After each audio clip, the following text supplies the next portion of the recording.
오늘 함께 은혜 받을 하나님 말씀은 신약전서 히브리서 6장 13절로부터 20절까지 있는 말씀이 되겠습니다. 히브리서 6장 13절에서 20절까지 신약전서 358쪽에 기록되어 있습니다. 358쪽. 하나님이 아브라함에게 약속하실 때 가리켜 맹세할 자가 자기보다 더 큰 이가 없으므로 자기를 가리켜 맹세하여 이르시되 내가 반드시 너에게 복주고 복주며 너를 번성하게 하고 번성하게 하리라 하셨더니 그가 이같이 오래 참아 약속을 받았느니라. 사람들은 자기보다 더 큰 자를 가리켜 맹세하나니 맹세는 그들이 다투는 모든 일의 최후 확정이니라. 하나님은 약속을 기업으로 받는 자들에게 그 뜻이 변하지 아니함을 충분히 나타내시려고 그 일을 맹세로 보증하셨나니 이는 하나님이 거짓말을 하실 수 없는 이 두 가지 변하지 못할 사실로 말미암아 앞에 있는 소망을 얻으려고 피난처를 찾은 우리에게 큰 안위를 받게 하려 하심이라.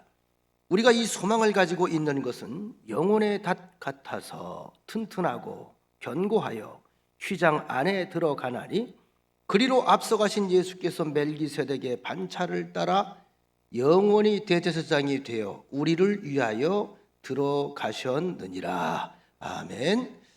오늘 본문에 보면 하나님의 약속이, 이 하나님의 약속은 누굴 향한 약속일까요? 여러분과 저를 향한 약속입니다. 얼마나 확실하고 분명한가를 우리에게 보여주고 들려주는 그런 예시가 오늘 본문의 이야기입니다. 여러분, 창세기 12장에 보면 잘 아시는 이야기가 나옵니다. 하나님께서 아브라함을 부르실 때에 큰 꿈을 가지셨죠. 온 인류를 내가 다시 구원해내리라. 이 죄로부터 건져내리라. 이 관계를 내가 반드시 회복하리라. 다시 한번 그들과 동행하는 삶을 살리라. 애초의 꿈을 포기하지 않고 아브라함을 부르시면서 아브라함에게 들려주신 약속이 있습니다. 그 약속이 15장에 가서 나오고 또 22장에 똑같은 약속이 반복됩니다. 왜일까요? 사람은 자꾸 시간이 가면 생각이 바뀌고 마음이 바뀌고 정서가 바뀌어요. 하나님은 동일한 약속을 가지고 찾아오십니다. 예나 지금이나 똑같아요. 그래서 이 성경 말씀이 살아있는 말씀인 겁니다. 동일하게 찾아오십니다. 나는 나이가 들어가면서 바뀌어요. 경험에 따라 바뀌기도 해요. 상처를 받으면서 바뀌어요. 내 마음이 그렇게 유지부동할 것 같은데 그렇지 않아요. 다 무력해집니다. 그런데 하나님은 똑같습니다. 어제나 오늘이나 동일하신 약속을 가지고 똑같이 옵니다. 여러분 아시는 것처럼 아브라함이 100세가 넘어서 나중에 포기하려고까지 하잖아요. 그런데 어떻게 해요? 아니다. 너 포기해도 상관없다. 그러나 난 한다. 봐라, 믿어라. 이거 아닙니까? 중요한 것은 그 약속들이 단 하나도 애누리 없이 그대로 성취되었다는 데 있습니다. 약속의 골자는 아브라함에게 복을 주어서 번성케 해주시겠다는 것이었습니다. 오늘 본문의 14절, 히브리서 6장 14절, 아브라함에게 주신 약속입니다. 내가 반드시 너에게 복을 주며 복주며 너를 번성하게 하고 번성하게 하리라. 하도 사람들이 이 땅에 살면서 얼마나 유약해졌는지 알아요. 얼마나 많은 배신을 당했는지도 압니다. 그래서 하도 의심이 많으니까 하나님께서 인간의 언어를 이용하셔서 강조하고 또 강조하는 겁니다. 내가 반드시 무슨 일이 있어도 너에게 복주며, 한 번 더 얘기해요. 복주며 너를 번성하게 하고 번성하게 하리라. 복주고 복주며 번성하게 하고 번성하게 하리라. 이 반복적인 약속이야말로 하나님의 약속이 얼마나 여기에 힘이 들어있는가를 우리가 알 수가 있습니다. 우리가 일반적으로 번성, 번창 이런 말을 하려고 그러면 세 가지 의미를 우리가 들 수가 있습니다. 하나는 뭐냐면 생물학적인 의미입니다. 그저 우리가 자연 만물에 씨를 뿌리면 거기에서 그것이 새싹이 돋고 가지가 나오고 30배, 60배, 100배의 많은 결실들이 올라오죠. 그리고 사람으로 따지면 아들, 딸 낳고 후손들이 자꾸 불어나는 거. 외양간에는 소떼가 불어나고 닭장엔 닭들이 불어나고 돼지 집에는 돼지떼들이 불어나고, 이게 다 생물학적인 본성입니다. 아이들이 키가 크고 자라는 것도, 성장하는 것도 생물학적인 본성이라고 볼 수가 있습니다. 교회도 마찬가지지요. 교회도 자꾸 성장해야 돼요. 우리의 생각도, 믿음의 지경도, 그다음에 우리의 축복의 창고도 자꾸 확장되기를 간절히 축원합니다. 준비돼야 쌓아놓죠. 준비돼야. 두 번째는 경제적인 본성입니다. 이익이 불어나고 재산이 증식되는 것, 그다음에 살림의 규모가 커지고 수입이 자꾸 늘어나는 것, 칙솔들이 늘어가는 것. 세 번째는 영적 본성, 믿음이 자라고 기쁨도 자라고 감사도 자라고, 그리고 주님을 섬기는 일이, 봉사할 수 있는 역량이 자꾸 확장되는 것. 여러분, 아브라함과 이삭과 이 야곱이라고 하는 사람이 받은 번성의 복은 세 가지를 다 겸한 복입니다. 자손들이 번성했고, 경제가 번성했고, 믿음도 번성했습니다. 여러분과 저도 그렇게 되기를 간절히 소원합니다. 아멘한 사람만 그렇게 될 줄로 믿습니다. 필요 없는 사람한테 주겠어요? 그 뭐 있으나마나 한 사람들한테는 줄 필요도 없어. 왜? 저도 욕먹어. 귀찮다고. 우리 교회엔 복을 많이 받아가지고 웬만한 복은 복으로 쳐다보지도 않을 건데. 자, 오늘 본문을 통해서 이 아브라함에게 주신 번성의 약속이 어떤 것이었는지를 한번 살펴볼 필요가 있습니다. 왜 이것을 우리가 살펴야 되느냐 하면, 이 약속은 아브라함뿐만이 아니라 믿음의 후손인 우리에게 직결되는 복이에요. 믿으시면 아멘. 우리에게 들려주시는 복이에요. 아브라함 개인의 복이 아니고요, 아브라함이라고 하는 통로를 통해서 내게까지 연결되는 그런 복입니다. 우리가 지금 계속해서 공부하고 있는 성경의 역사도 마찬가지입니다. 역사를 쭉 따라가면서 유심히 살피고 꼭 여러분 발견하고 깨달아야 될 것들이 있습니다. 모두 이 아브라함에게 들려주신 약속을 성실하게, 꼼꼼하게, 디테일하게 챙겨가면서 이행해 가시는 하나님의 역사의 흔적입니다. 그리고 무엇보다 중요한 것은 오늘 우리가 이 약속의 주역으로 부름받아서 이 말씀이 우리에게 들려주고 있다는 사실입니다. 오늘 이 말씀은 내게 들려주신 이야기. 이 말씀이 여러분 현장에 아름답게 뿌리 내리고 결실이 있게 되기를 축원합니다. 자, 어떤 약속일까요? 먼저 약속의 확실성을 우리가 볼 수 있습니다. 14절을 보면 반드시 복 주시고 번성하게 하시고 응답하시는 하나님이시다. 여러분, 기도할 때도 반드시 응답하심을 믿고 해야 돼요. 여러분, 히스기야 왕 14년 되던 때에 우리 여러 번 공부한 내용입니다만, 그들이 화친 관계에 있었던 아수르가 돌변하면서 계속 여자 바쳐라, 물건 바쳐라, 가축 바쳐라, 보물 바쳐라, 이게 이제 그게 도에 지나치게 된 거예요. 이스라엘은 계속 갖다 바쳤어요. 옛날 우리 역사 같지 않아요? 우리 그렇게 살았잖아요. 근데 지금도 중국이 한국을 소수민족 가운데 하나로 보고 함부로 까부는 거 아니겠어요? 달라는 대로 줬거든요. 왜? 힘이 없으니까, 얻어 터지니까. 터지면서 뺏겼어요. 이 역사를 우리가 잊어버리면 안 돼요. 그래서 힘이 필요한 거예요. 그래서 우리가 정신 똑바로 차려야 되는 겁니다. 북이스라엘이 바로 그런 꼴을 당하다가 결국은 이 사람들이 끝까지 자기들 편을 들어주나요? 아수르 왕 때 큰 야심을 가졌던 사네드립이라고 하는 왕이 저 북이스라엘 마저 먹어치워야 되겠다. 이게 북이스라엘을 먹어치웁니다. 그리고 나서 북이스라엘 건드려 보니까 아무것도 아니거든요. 이참에 남쪽에 있는 유다 저 왕국도 먹어치워야 되겠다.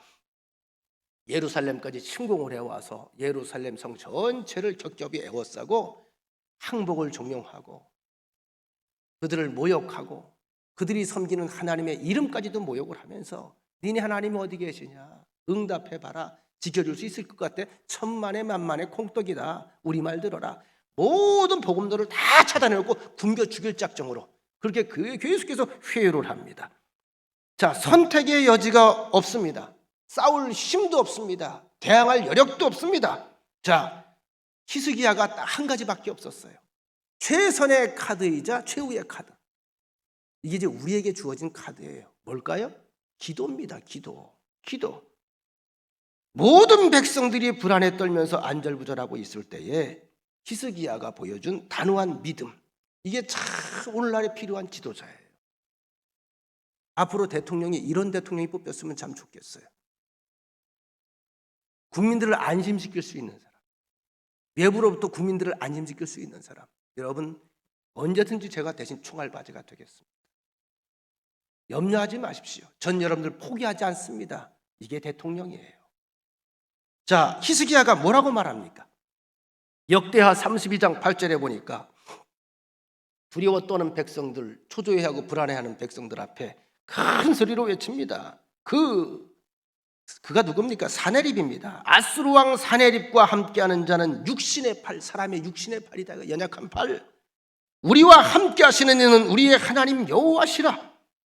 그다음 말이 중요해요. 반드시 우리를 도우시고 반드시 우리를 대신하여 싸우시리라 하매 백성이 유다 왕 히스기야의 말로 말미암아 안심하더라. 안심하더라. 이게 대통령이에요. 이게 왕이에요. 하나님을 향한 절대 불변의 신앙을 보여주잖아요. 염려하지 마라. 저들의 팔은 육신의 팔이다. 부러뜨리면 꺾어지는 팔이다. 한계가 있는 팔이다. 연약한 팔이다. 그런데 하나님은 반드시 우리를 도우시고 반드시 우리를 대신하여 싸우시리라. 우리는 다 안전하다. 여호와 하나님을 향한 단호한 신뢰와 믿음의 자세가 흔들리는 백성들을 하나로 만듭니다. 그 이후에 예루살렘을 포위했던 사네립의 군대가 온갖 협박과 비방과 조롱과 회유를 해오니까 히스기야 왕 그리고 이사야 선지자가 성전에 올라가서 옷을 찢으며 금식하며 죄를 머리에 뒤집어 쓰고 기도합니다. 하나님밖에 없습니다. 대안도 없습니다. 대책도 없습니다. 그러나 우리 믿습니다. 하나님의 이름이 이 백성 위에 있으며 하나님의 영광이 이 백성 위에 있으며 하나님의 명예가 이 백성 위에 있으며 하나님의 자랑이 이 위에 있습니다. 하나님을 위하여 일하시옵소서. 자, 이 기도대로 아수르 군대 18만 5천 명을 치고 그날 큰 기적을 체험하게 되는데 역대하 32장 20절 21절 말씀입니다. 이러므로 히스기야 왕이 아모스 아들 선지자 이사야와 더불어 하늘을 향하여 부르짖어 기도하였더니 기도한 내용이죠. 결과 여호와께서 한 천사를 보내어 아수르 왕의 진영에서 모든 큰 용사와 대장과 지휘관들을 멸하신지라.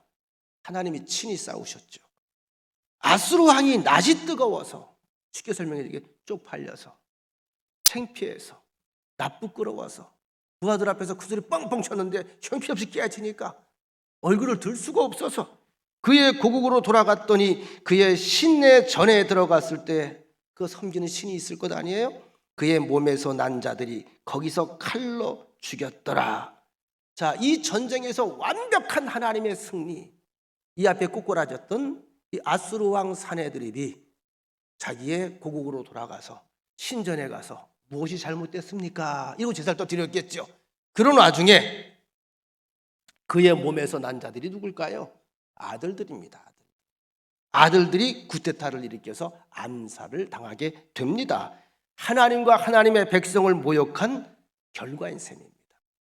따라합시다. 들으시는 하나님, 보시는 하나님, 역사하시는 하나님. 보세요.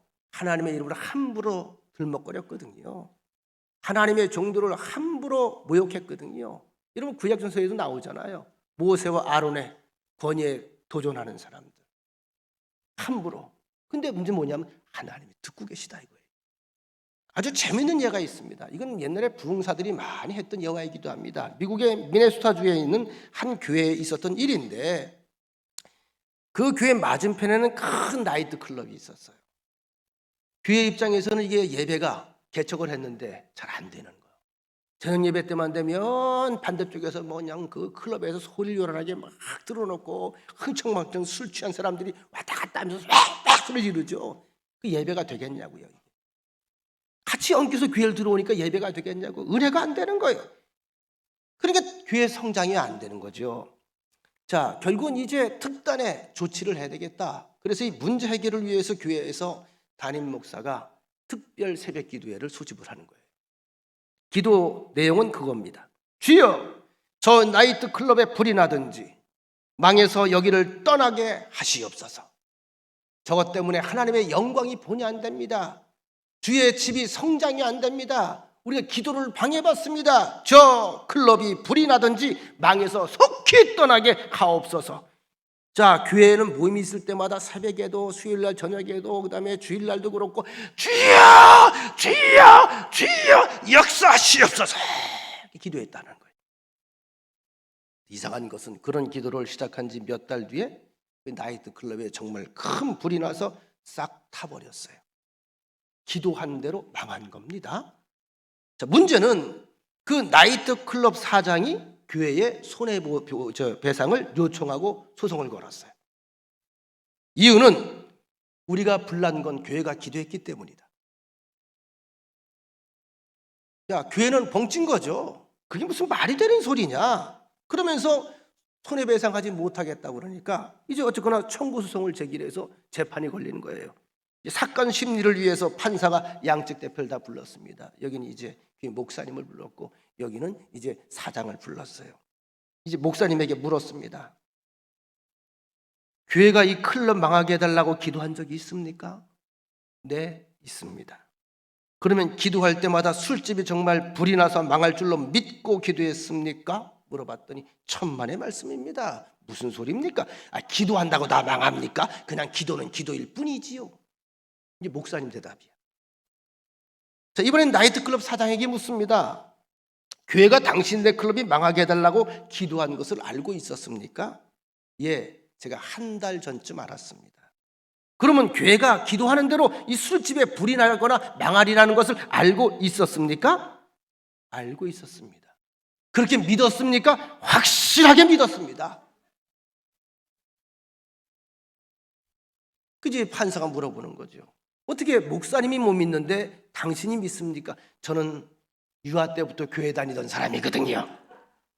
그러자 이 판사가 최종 판결을 내리기를 교회 목사 믿음 없음, 나이트클럽 사장 믿음 있음. 따라서 오늘 이 사건은 나이트클럽 사장의 믿음에 대한 하나님의 응답임. 교회는 믿음의 세계를 가르쳐준 나이트클럽 대표에게 그에게 준하는 강사료를 지불할 것. 실제 있었던 일이라 그래요. 여러분, 누가 더 반드시 믿는 사람인가를 생각하게 해주는 일화입니다. 하나님은 약속대로 반드시 역사하신다. 할렐루야. 이 믿음을 보는 거예요. 마지막 시대에 하나님께서 원하시는 게 뭘 찾으신다고요? 믿음 있는 자를 찾는다고 그랬어요. 믿음이 있는 사람들 되시기를 축원합니다. 두 번째로 하나님의 약속은 변치 않습니다. 17절에 보면 본문에 하나님은 약속을 기업으로 받는 자들에게 그 뜻이 변하지 아니함을 충분히 나타내시려고 그 일을 맹세로 보증하셨나니. 맹세라는 건 뭐죠? 깨어지지 않는 약속이라는 뜻이에요. 깨어지지 않는 약속. 하나님은 깨어지지 않는다. 약속을 어기지 않는다. 변하지 않는다. 18절.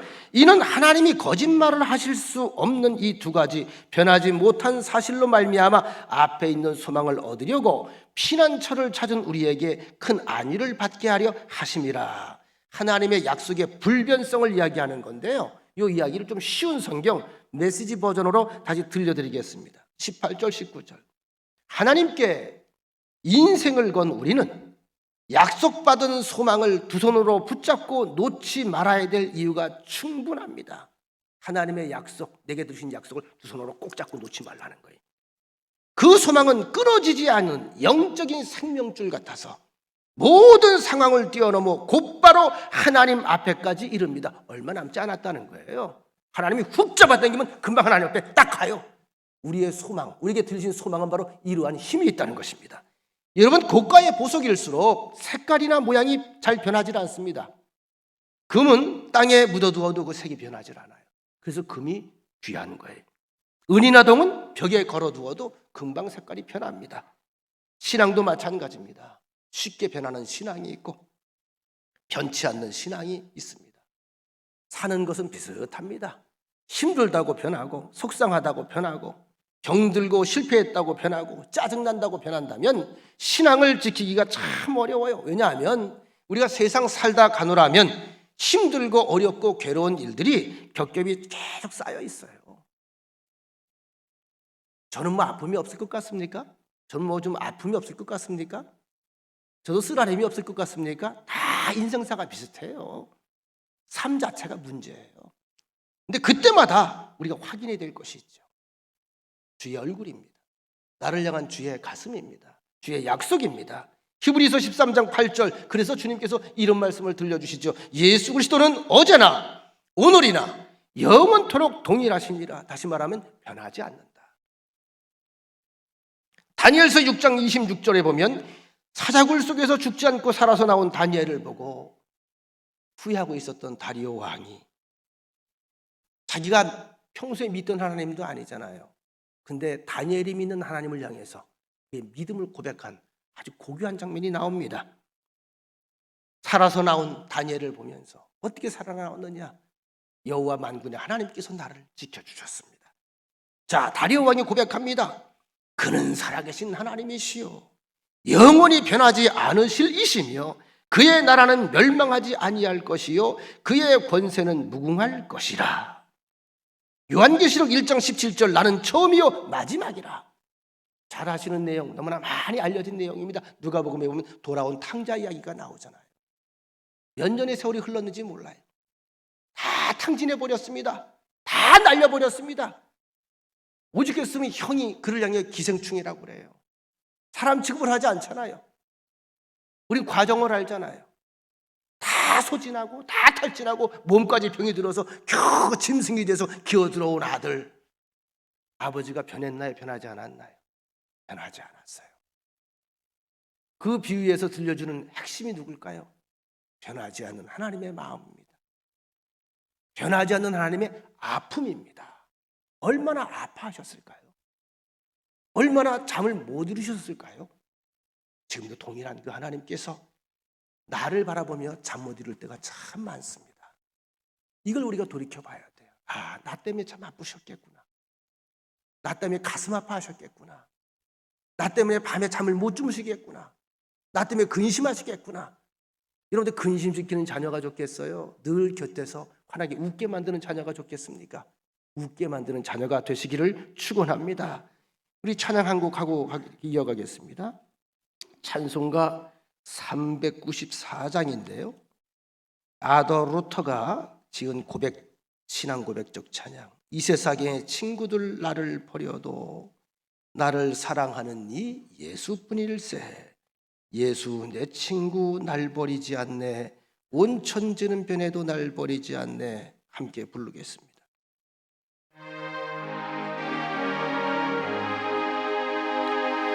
이 세상의 친구들 나를 버려도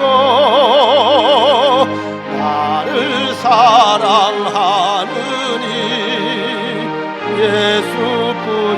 예수뿐일세. 예수 내 친구 날 버리지 않네. 온 천지는 변해도 날 버리지 않네. 검은 구름 덮이고 검은 구름 덮이고 광풍이라도 예수 나의 힘 되니 겁낼 것 없네. 예수 내 친구 날 버리지 않네. 온 천지는 변해도 날 버리지 않네. 괴로운 일 당해도 괴로운 일 당해도 낙심 말아라. 영원하신 주 능력 나를 붙드네. 예수 내 친구 날 버리지 않네. 온 천지는 변해도 날 버리지 않. 3절 한 번 더 부릅니다. 괴로운 일 당해도 낙심 말아라. 영원하신 주 능력 나를 붙드네. 예수 내 친구 날 버리지 않네. 온 천지는 변해도 날 버리지 않네. 할렐루야. 날 버리지 않아요. 온 천지가 변해도 변하지 않는 하나님. 자, 그 하나님은 변하지 않는 하나님이십니다. 마지막으로 견고합니다. 그 약속이 견고합니다. 19절에 보면 우리가 이 소망을 가지고 있는 것은, 아주 재미있는 표현이 나옵니다. 우리가 이 소망을 가지고 있는 것은 영혼의 닷 같아서 튼튼하고 견고하여 휘장 안에 들어가나니. 일반적으로 배를 생각해 보면 요즘이야 뭐 다 발전기를 가지고 배가 돌아가지만 예전에 안 그랬죠. 돛대가 있어. 돛대가 딱 있고 여기에 돛대를 피면 이제 서풍이나 동풍이나 바람에 의해서 배가 움직입니다. 배가 움직이다가 어느 정도 목적지에 도달이 되면 움직이면 안 되잖아요. 그러면 이 돛대를 갖다가 접어요. 내려요. 그리고 뭐예요? 닷대를 떨어뜨립니다. 다시 뭐지요? 큰 그 쇠고랑 뭐 이상하게 생긴 거 있어. 어떻게 뭐라고 해야 될까? 큰 철로 아주 무겁게 만든 거예요. 그걸 갖다가 바다에 풍덩 수사슬에 묶어서 던져놓으면 얘가 고정을 시켜서 배가 움직이지 않도록 하는 겁니다. 이게 튼튼해야 돼. 이게 끊어지면 배가 표류하는 겁니다. 그러니까 이것은 철이나 강철로 만들어요. 자, 오늘 굉장히 재미있는 표현입니다. 그러한 다세 역할을 한다는 거죠. 하나님의 약속이. 그런데 이것은 튼튼해요. 견고해요. 건축 용어입니다. 튼튼하다, 부러지지 않는다, 부서지지 않는다, 끊어지지 않는다, 이런 뜻이에요. 견고하다, 흔들리지 않는다, 요동하지 않는다. 다시 한번 읽어드리겠습니다. 우리가 이 소망을 가지고 있는 것은 영혼의 닷 같아서 튼튼하고 견고하여 휘장 안에 들어가나니. 여기서 휘장이 뭘까요? 구원입니다. 하나님이 계신 지성소입니다. 여기에 탁 닷을 박아놓는 거예요. 그 예수가 끈이 되어서 나를 붙잡고 있는 거예요. 흔들린다 안 흔들린다? 끊어지지도 않고 흔들리지도 않고 요동하지 않는다. 이것이 하나님께서 우리에게 주신 축복입니다. 그 어떤 힘도 예수를 넘어뜨리거나 무너뜨릴 수가 없습니다. 그 어떤 힘도 하나님을 파괴할 수 없습니다. 그 어떤 힘도 하나님을 거역할 수 없습니다. 어떤 힘도 하나님을 넘어설 수가 없습니다. 그래서 일찍이 아시는 것처럼 다윗은 수많은 신앙 고백에서 하나님을 아주 묘한 그런 분들은 묘사를 하잖아요. 여호와는 나의 요새 무너지지 않아요. 견고히 나의 산성이시요 나의 방패시요 뚫을 게 없어요. 나를 숨길 바위시며 나의 반석이시다. 같은 맥락에서 사도 바울도 깨달으면 고백이 달라지는 거예요. 이것을 깨닫고 나서 사도 바울도 놀라운 고백을 합니다. 로마서 8장 38절로 39절.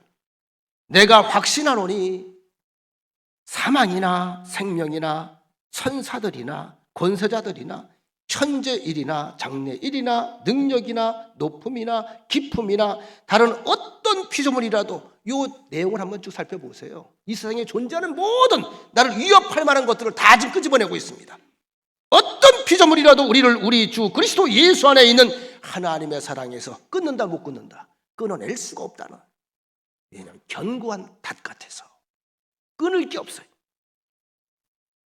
여호수아서 6장에 보면 여리고성을 점령한 재미있는 기사가, 아주 통쾌한 기사가 기록되어 있습니다. 그 당시 이스라엘의 군사력으로는 이 견고한 절벽 위에 있던 여리고를 점령한다는 것은 결코 쉬운 일이 아닙니다. 그런데 하루에 한 번씩 성 주위를 돌고 7째 되는 날에는 7바퀴를 돕니다. 이것은 일반적인 전쟁 전략이 아닙니다. 하나님께서 그들에게 지시하신 방법이기 때문에. 우리가 지금 공부해 나가고 있습니다만 하나님께서 이스라엘에게 요구하는 건 딱 하나밖에 없어요. 뭐지요? 거룩과 순종입니다. 그 외에는 아무것도 요구하지 않아요. 거룩과 순종. 날 보고 뭘 하라는 거예요? 하나님이 하시겠다는 거예요. 하나님이 그럼 다 하시겠다는 거예요. 창 한 번 던진 일이 없습니다. 돌팔매질 한 적 없습니다. 활사위 한 번 당긴 일이 없습니다. 그래, 여러 가지 의구심이 드는 거죠. 이게 어떻게 전쟁이 돼? 이것이 어떻게 전쟁이 돼? 이렇게 돌다가 문 확 열고 활 쏘면 다 맞아 죽는 거 아니야? 뭐 다양한 불안한 그러한 의견들, 생각들이 있겠죠. 그것 때문에 그들이 돌 때마다 하나님께서 애초에 아주 엄명해 놓은 사실이 있어요. 엄명해 놓은 거. 의심이 들더라도, 불안하더라도, 떨리더라도, 두렵더라도 절대 입 밖에 내지 마라. 다시 말하면 입 다물고 한번 해보자 얘기예요. 따라합시다. 입 다물고 해보자. 이거 해보자는 거예요. 해보고 나서 얘기하라는 거예요. 해보고 나서.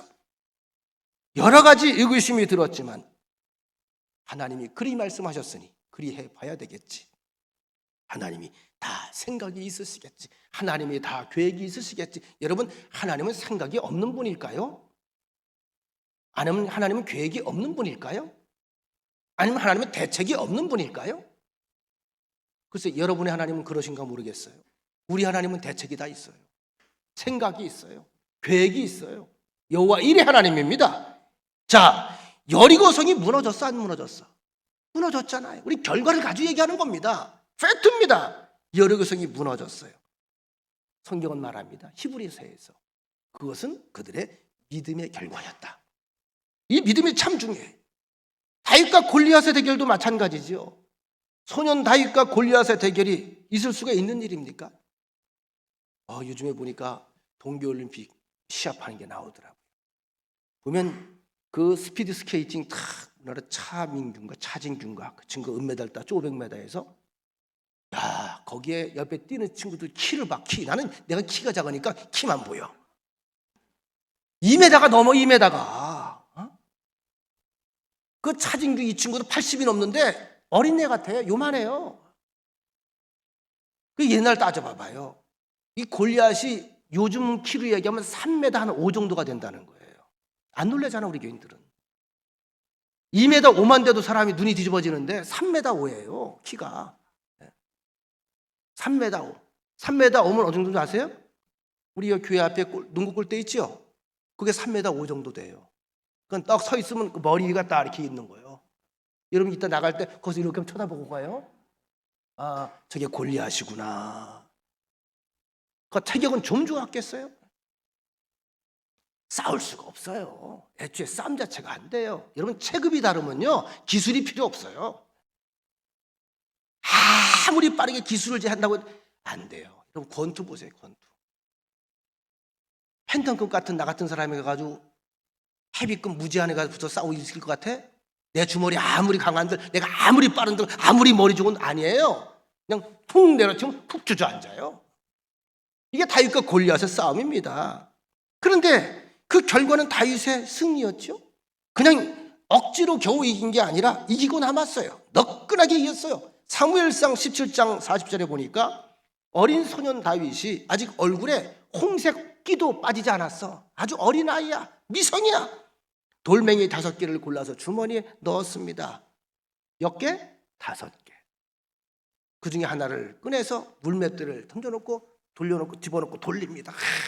돌려요. 돌리다가 탁 던지면서 여호와의 이름으로 요새끼! 그리고 탁 던졌더니 휙 이게 직선거리로 날아오면 얘도 피하지. 근데 얘가 커브였던 것 같아. 피하는데 또 따라오는 거예요. 골리앗의 이마에 박혔어요. 투구를 뚫고 들어갔어요. 정수리 한 곳에 박혔어요. 자, 이것은 다윗의 승리야? 아니면 하나님의 승리야? 다윗이 말하잖아요. 이것은 하나님의 승리다. 사무엘상 17장 45절 네가 모욕하는 이스라엘 군대 하나님의 이름으로 내게 나아가노라. 네가 하나님을 모욕했지. 그래, 네가 모욕하는 이스라엘 군대의 하나님의 이름으로 내게 나아간다. 그러니까 다윗의 물팔매질에는 돌멩이 속에 뭐예요? 하나님의 이름과 하나님의 능력이 함께하는 거예요. 46절 온 땅으로 이스라엘에 하나님이 계신 줄 알게 하겠고 이 땅에 하나님이 계신 걸 온 땅이 다 알게 될 것이다. 47절 전쟁은 여호와께 속한 것인즉 그가 너희를 우리 손에 붙이시리라. 이것이고 어린 다윗의 신앙이었고 그 믿음이 골리앗을 이기는 기적을 만들어낸 것입니다. 우리 사랑하는 성도 여러분, 좀 내가 약하다고 겁낼 거 없어요. 또 조금 남들보다 낫다고 해서 교만할 것도 없어요. 하나님이 나를 견고하게 하시면 나는 반석보다 견고해집니다. 그러나 하나님이 나를 버리시면 그 시로 썩은 나무 토막처럼 무너지는 거, 썩은 거, 이만한 거, 썩은 거 발로 퐁 쳐봐요. 휙 쓰러지지요. 성경 속에는 하나님의 은혜로 번성케 된 사람들의 이야기로 아주 가득 차 있습니다. 아브라함과 이삭과 야곱, 다윗 모두 하나님이 번성케 해주신 사람들입니다. 제가 아주 좋아하는 사람 가운데 예를 많이 들지요. 아브라함과 이삭과 야곱 가운데 참 매력이 없는 사람이 한 사람이 있어. 누구라고요? 우리 종씨야. 누구야? 이삭이야, 이삭. 진짜 이 사람은 매력이 없어. 성경은 매력이 없는 사람이에요, 이 사람은요. 아마 교인들 입장에서는 이삭 같은 목사님이 목회를 하면 좋아할 것 같아요. 교인들이 뭐라 그러면, 야, 목사님 기도 좀 해주세요. 야, 우리 집 오실래요? 야, 저 갈래요? 야, 얼마나 좋아. 성품이 부드럽고 착하고 순종 하나 잘 보이는 순두이. 그야말로 순종의 대명사예요. 그의 일생을 보면 특별한 것이 딱 하나 있어요. 아버지 아브라함에게서 배운 순종과 양보의 정신. 이것만 배운 거예요. 가만히 보면 어떻게 생각이 좀 없는 것 같아. 이삭이 좀. 뇌가 좀 약간 없는 것 같아. 그래서 문외자. 그거 10대 때잖아요. 100세가 넘은 아버지가 제물로 바치려고 하니까 이것이 하나님의 뜻이려니 하고 단 위에 올라가 앉아 있어요. 여러분 상상이나 해봤어요? 단 위에 올라가서 가만 앉아 있어 그냥 얘가. 하긴 여러분들 자녀들은 다 그럴 거야, 그죠? 믿음이 좋아서 얘야 너 이제 가야 된단다 앉아 있어. 그럼 야 아멘. 지금까지 지내온 것 주의 크신 이라고 웃으면서, 그죠? 나이가 40이 됐는데도 지약가림 하나 하지 못하고 스스로 결혼할 생각보다는 하나님께서 아버지에게 주신 약속의 때가 되면 주시려니 하고 기다리고 있었어요. 얼른 생각해 보십시다. 아브라함 대부호예요, 부호. 요즘 되면 큰 대재벌 회장이란 말이에요. 수천 수만 마리의 소떼가 있고 양떼가 있고요. 아주 소문난 부자예요. 여러분 부잣집에 여자들 시집 가려고 그래? 가난한 집에 시집 가려고 그래? 예? 부잣집에 가려고 그래? 가난한 집에 가려고 그래? 어떤 청년들끼리 그런 대화를 하더라고요. 그 재미 물론 웃기려고 하는 얘기지만 넌 다시 태어난다면 지금의 없이 사는 엄마 아버지 밑에서 다시 태어나고 싶으냐? 재벌 2세로 태어나고 싶으냐? 97%가 재벌 2세로 가더라고. 그랬더니 이제 패널이 얘기를 하는 거죠. 그럼 지금 있는 엄마는 어떡하려고? 이들이 대답이 재밌어요. 제가 재벌 2세가 돼서 우리 어머니는 아줌마로 기용할 겁니다.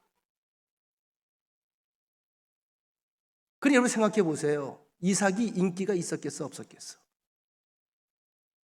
이삭이 재벌 2세라니까 인기가 있었겠어 없었겠어? 있죠. 서로 시집 보려고 그러죠. 이런 집은 서로 뒤미는 거죠. 데려가 달라고 말이죠. 왜? 그 재산이 누구게 되는 건데. 그런데도 여러분 보시면 자기가 신부감을 택하지 않아요.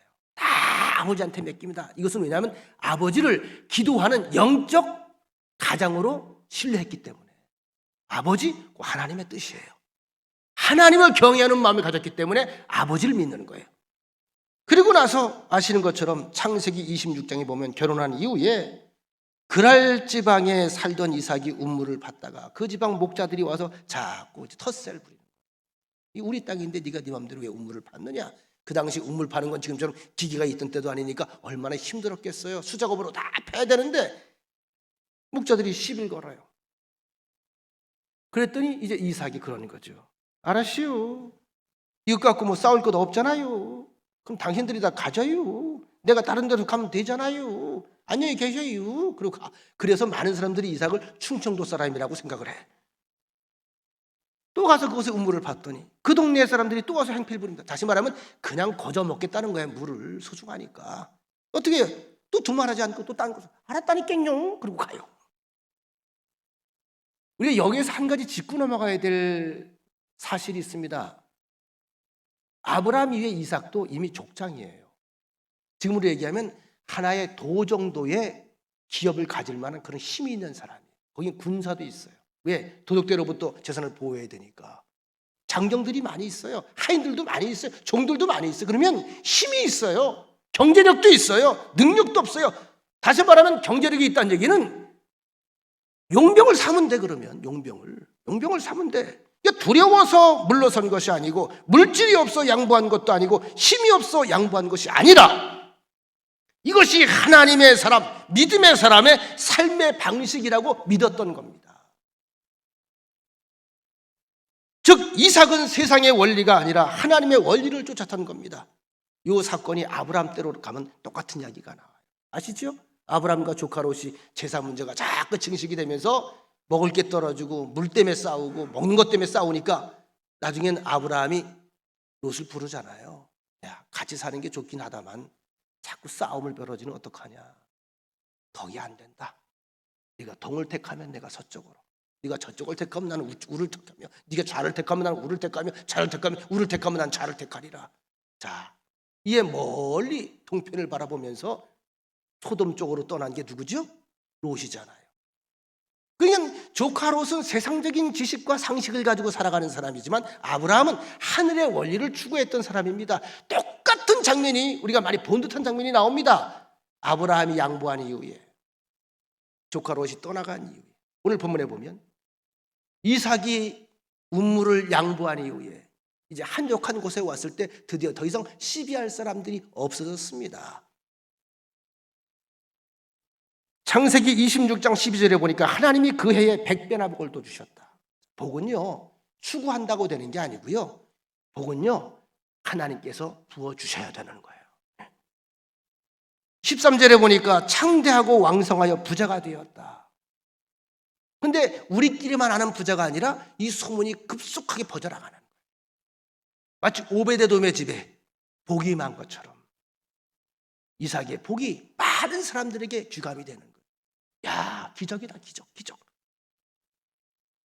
이삭을 괴롭힌 사람들은 부자가 못 되었습니다. 여러분, 양보한다고 가난해지는 게 아니에요. 빼앗았다고 부자가 되는 것도 아닙니다. 22절에 보면 그들과 다투지 않고 우물도 빼앗긴 채 그곳을 떠난 후에 고백한 말씀이 나옵니다. 이삭이 거기서 옮겨 다른 우물을 팠더니 그들이 다투지 아니하였으므로 그 이름을 르호봇이라 하여 이르되 이제는 여호와께서 우리를 위하여 넓게 하셨으니 이 땅에서 우리가 번성하리로다. 더 넓은 땅으로 가게 돼서 누가 시비할 사람이 없다. 자, 24절을 보면 쫓겨가고 빼앗기고 그러면서도 억울해하지 않고 감사하면서 하나님 앞에 감사 예배를 가는 곳마다 드린 이삭에게 하나님께서 마치 아브라함에게 찾아오셨던 것처럼 이삭에게 똑같이 동일하게 찾아오셨습니다. 그리고 말씀하십니다. 나는 네 아버지 아브라함의 하나님이니 두려워하지 말라. 내 아버지 하나님이 거기에 나의 하나님, 내 종 아브라함을 위하여 내가 너와 함께 있어 네게 복을 주어 네 자손이 번성하게 하리라 하신지라. 기를 쓰고 앙탈을 부리고 독하게 굴고 못되게 굴고 모질게 대하고 인색하게 산다고 해서 부자가 되는 거가 성공하고 다 번성하는 게 아니란 말입니다. 기억하세요. 여러분, 독수리나 사자나 호랑이처럼 피를 먹고 고기를 먹는 야수들은 점점 더 그 숫자가 멸종돼 갑니다. 풀을 뜯어먹는 초식동물이나 힘없는 것들은 그 번식률이 지금도 높습니다. 이것은 인간의 삶이나 우리의 영적 신앙생활에도 그대로 적용이 됩니다. 이기려면 하나님을 봐야 돼요. 장구한 복을 누리려면 하나님의 뜻을 따라야 돼요. 앞으로 나가려면 당장에 보이는 떡을 향해 달려드는 것이 아니라 하나님의 뜻을 물어야 돼요. 예수님은 인간을 구원하시기 위해서 십자가에서 죽으셨습니다. 만일 죽지 않으셨다면 여러분과 저는 이 자리에 있지 않습니다. 번성하는 비결이 4가지가 있습니다. 결론입니다. 첫째, 번성의 주체는 내가 아니에요. 번성의 주체는 하나님이다. 믿으시면 아멘. 하나님이 번성하게 하셔야 돼요. 두 번째, 내가 하면 안 되고 하나님이 하시면 된다. 이 믿음을 가져야 나보다 하나님의 뜻이 앞서는 거예요. 세 번째, 아브라함처럼 독자라도 드리고 이삭처럼 져주고 양보하고 물러서고 그리고 하나님의 뜻을 따라가는 사람에겐 하나님의 복이 항상 공급이 된다. 마지막, 그러기 위해서는 깨끗하고 순수한 마음을 가지고 주와 함께 동행해야 된다. 결론입니다. 번성은 우리의 소원이고 기대입니다. 사랑하는 여러분들의 삶이 번성해지기를 축원합니다. 경제도 번성해지기를 축원합니다. 가문도 번성해지기를 축원합니다. 좋고 아름다운 결실로 가득 채워지기를 간절히 축원합니다. 근데 우리의 소원일 뿐만이 아니라 우리를 향한 하나님의 뜻이에요. 이건 하나님의 소원입니다. 우리의 바람 이전에 하나님의 소원이라는 거예요. 자식 망하길 바라는 사람이 있어요? 반드시 번성하게 하리라고 하는 하나님의 약속이 바로 성도 여러분의 심령과 삶 속에서 믿음의 구체적인 순종으로 말미암아 아름답게 성취되고 아름답게 열매로 결실이 드러나는 귀한 통로들 되시기를 간절히 축원합니다. 좋으신 하나님 고맙습니다. 귀한 말씀을 통해서 하나님의 그 귀한 소망이 얼마나 우리에게 큰 복이 되는지 깨달았습니다. 주어진 복 놓치지 않게 하시고 복의 사람으로 항상 주의 이름이 드러나게 하여 주옵소서. 예수님의 이름으로 기도합니다. 아멘.